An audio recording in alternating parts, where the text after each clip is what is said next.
He must not be drinking from a cup which says, I am the boss. Because you want to remove the president if you drink from a cup that says you are the boss. The biggest debate in this country in the past 3 days is the arrest of a poor pastor coming from America and just landing into the country and is put in chains, and they are still trying to find what crime to give him. So nothing changes. The lesson from Bikita is that you are playing a game that is pointless in these by-elections, because nothing what? Nothing changes. For as long as we have Mugabe as the president, for as long as we have a military dictatorship disguised as a civilian government, nothing changes. The police will arrest the pastors. The by-elections, it's about rigging the computers. I mean, now they are rigging money. You see how bad the situation is. Someone tells you that in your account there is $3,000. Then you want to take it out, you are told you take $50. But if 100 of you take $50, the whole bank has no money. So we have a government that is now specializing in rigging money, giving wrong figures about the amount of money you have in your account. Now, can you believe the figures that they gave in Bikita as the result of the election? When these people can tell you that you have 5,000 in an account, but you take $50, then they tell you that somewhere in Bikita there are 13,000 people who want to vote for a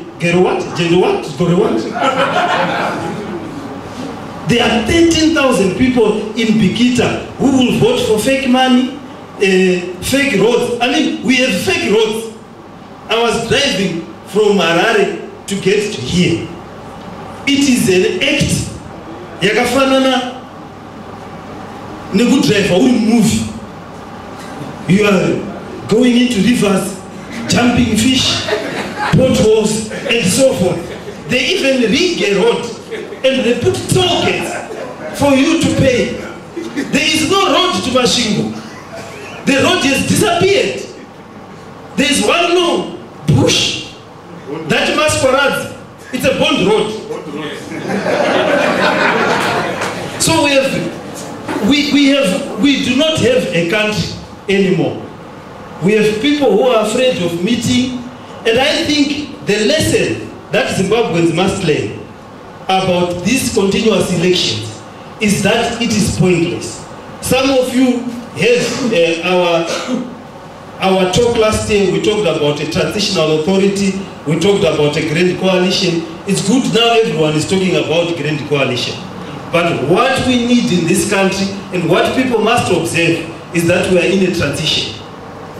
And we have only one, at the current moment, we have an opposition called Jonathan Moyo, who is fighting every day on Twitter against a military security apparatus that is led by the crocodile and friends.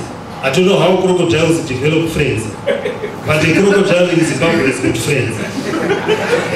And there's only one opposition to that. And that opposition, believe you or not, it's Jonathan Moyo, who is on Twitter every day saying we cannot have people who committed genocide leading. People say Jonathan Moyo took 400,000. These are people who stole a whole diamond field. Diamonds disappeared in this country. They were found. This is Jonathan Moyo, of course, he's a silly professor. He stole 400,000. But there are people who took a whole diamond field. It disappeared without trace. They built a brothel in Mutare. The only thing that they built with the diamond money was a brothel in Mutare where Chinese diamond dealers are given massages by nice bottomed black women. That's the only legacy of the diamond field. In Mashingo, There is no legacy of anything. We have sugar, we have gold, we even have diamonds. Nothing has been built. We are struggling even to build a university. We've got a thing that Zobo is trying to erect in the bushes. He can't make up his mind where he wants to put the university. Sometimes it's in Mashawa, sometimes it's in Mashingo, sometimes it's in his house. It's pointless. Our children will curse the people of Mashingo for having followed ZANU-PF, having followed Mugabe, and they have a university which has no campus for all the investment, from all the gold in this country, from the asbestos in this country, from the diamonds in this province, from everything. We are even struggling to build a dam, I mean, what kind of maintenance is that? There is water that builds up behind Tokwe Mukosi, and then every year we open it up to go beyond, to go out. There is nothing in this province that ZANU-PF has brought. And anyone who claps for a ZANU-PF person who has allowed people to steal the wealth of this province to other provinces, can you imagine the houses that Evanam Mugabe and Chiwenga have built? Is there anyone from Mashingo who has a house as big as Chiwenga's and Mugabe's? Even in ZANU-PF, Dr. Chimeda's house is a boy sky compared to the Mugabe house. Kashukwere has built a house which lands 4 helicopters. Even Mnangagwa, does he have a house that 4 helicopters can land in a rural area? It is madness for anyone from my province to think that an election that elects ZANU-PF for them to build bigger houses. Is there anyone with a beautiful woman that is as beautiful as the other ZANU-PF leaders have? Dr. Chimeda's wife is not as beautiful as the fellow ZANU-PF people's wives. Even the small houses of Mashingo politicians in ZANU-PF do not look as beautiful as the small houses of other ZANU-PF leaders in whom they want us to follow. It is pure madness, it is pure recklessness, and our children will spit on our graves for having allowed our wealth to be stolen, whilst we spend our time on useless by-elections every month to elect people into ZANU-PF so that they can build houses that are smaller than boy skies that have been built by other ZANU-PF leaders. The lesson now, in conclusion, comrade, the lesson we should all learn at this juncture, whether you are in ZANU, whether you are in MDC, whether you are in PDP, whether you are in People First, the basic lesson is that it is a matter of national security that Robert Mugabe must leave office. Amen. That is the only lesson that we need to learn. We cannot pretend to be running elections that are being presided over by a 94-year-old person. You see, when you are old, you are very sick. Yes. Antidiga. Yes, very sick. An old person, comrades, is a very sick person.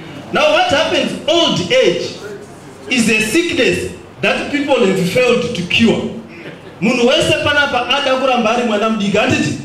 That's why some men then marry younger women.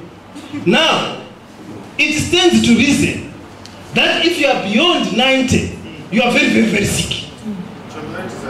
So what we need, comrades, and we need to help our comrades everywhere to understand the key question in this country, so that our people will not think we are fools, whilst we continue giving them elections and elections and nothing improves in the country.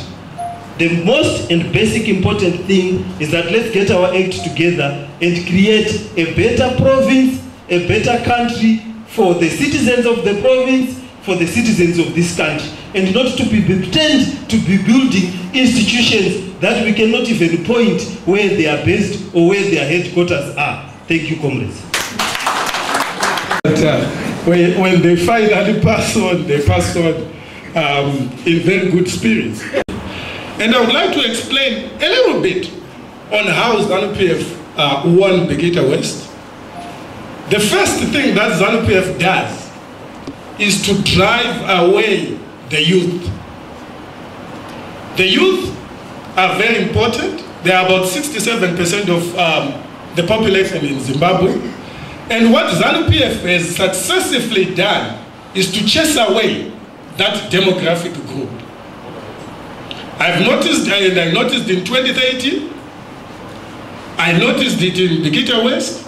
If you looked at the average age of the person on the queue going to vote, it's above 55, mostly women.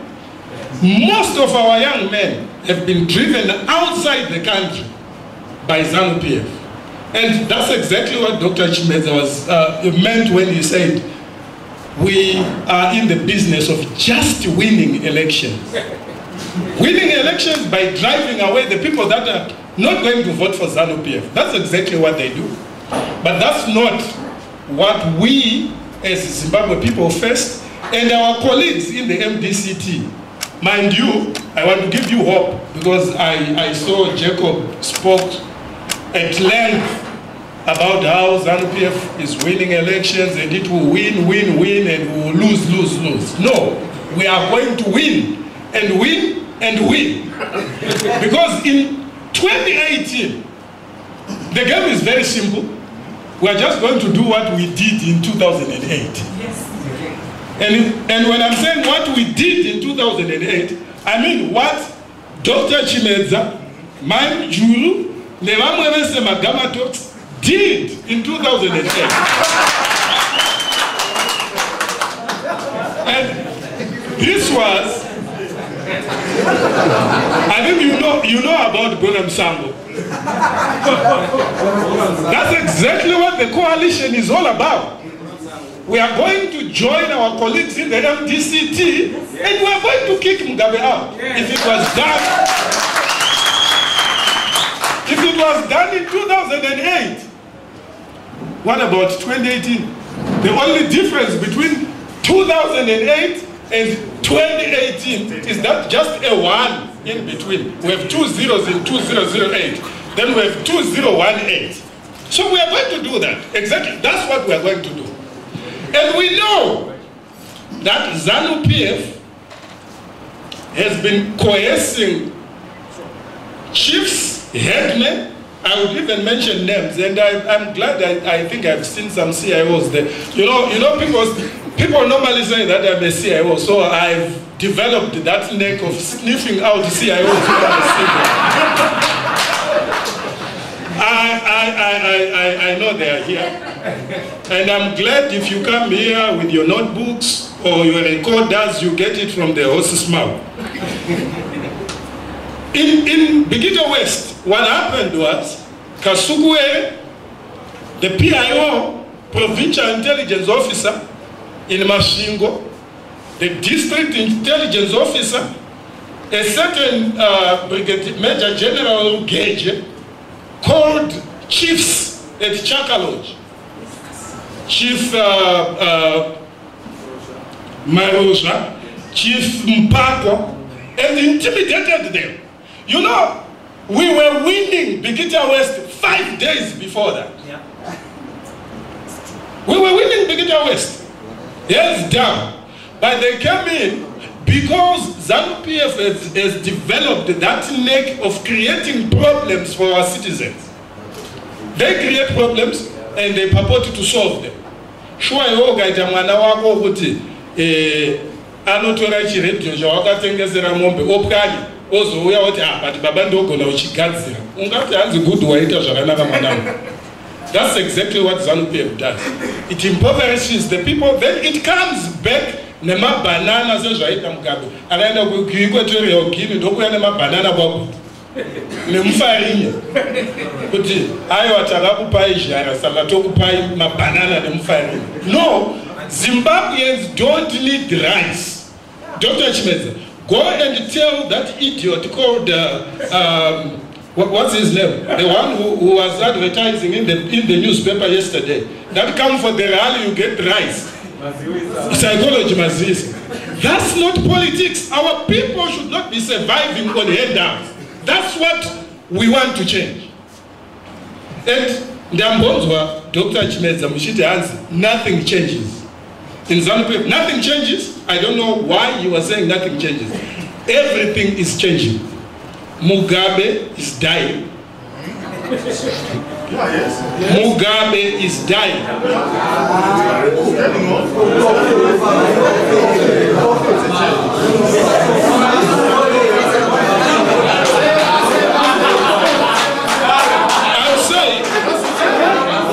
I'm saying Mugabe is dying.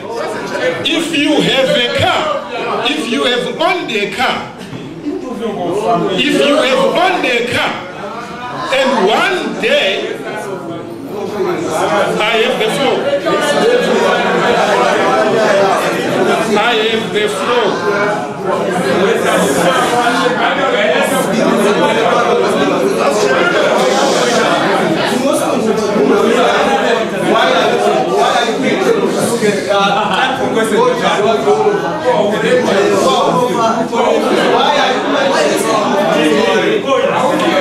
All right. Mugabe will be there for the next 190 years.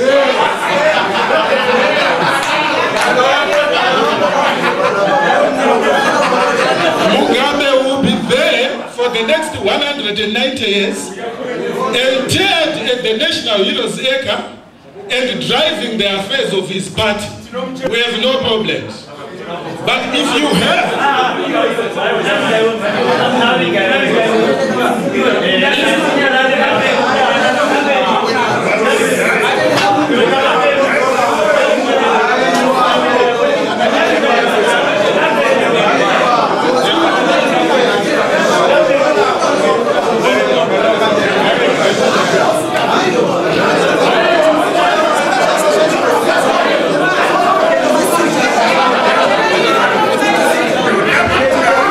thank you, ladies and gentlemen. I have heard your concerns. We were sailing smoothly. We were sailing very smoothly. Can we just allow him to finish so that we move into question and answer? I think I have heard what they've said. Everyone will die, but I'm not defending, I'm not commenting. Let's move smoothly. I was appreciating the mood and everything that we were doing. I think it's almost finishing by now. Let's finish, let's have question and answer. Thank you very much for your understanding. I will not withdraw that. I have seen that his grip, even on ZANU-PF, is diminishing every day. At the rate at which he is falling at the airport, in Cameroon, wherever you go, I have seen him falling.